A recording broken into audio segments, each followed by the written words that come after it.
Magandang hapon po sa inyong lahat. Narito na naman po tayo para sa update ng 2 PM draw ng PCSO Lottery para sa 2D Lotto at 3D Lotto.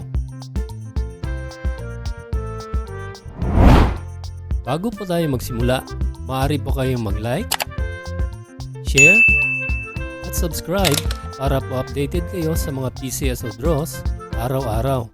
Okay, simulan na po natin.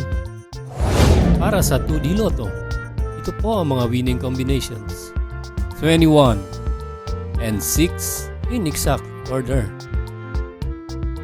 Pwedeng manalo ng 4,000 pesos pag nag-match ang inyong mga numero in exact order. 2,000 pesos naman para sa Rambolito System Play.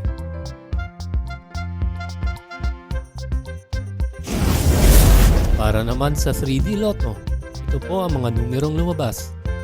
4, 1, and 3 in exact order.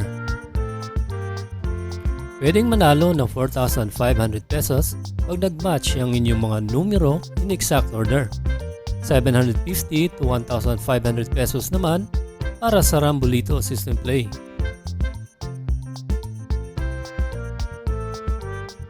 Kung nanalo kayo ng 20 pesos hanggang 10,000 pesos, maaari mong makuha ang inyong premyo sa authorized Lotto outlets na malapit sa inyong lugar. For more than 10,000 to 300,000 ang inyong panalo, pwede niyong makuha ang inyong premyo sa PCSO branch na malapit sa inyong lugar at magdala ng 2 valid IDs.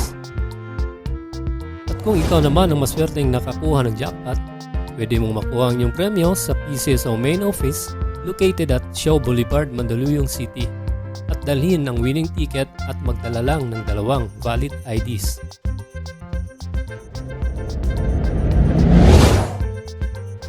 Congratulations po sa lahat ng nanalo at magkita-kita tayo muli mamayang hapon para sa 5 PM draw. Maraming salamat po sa panunood.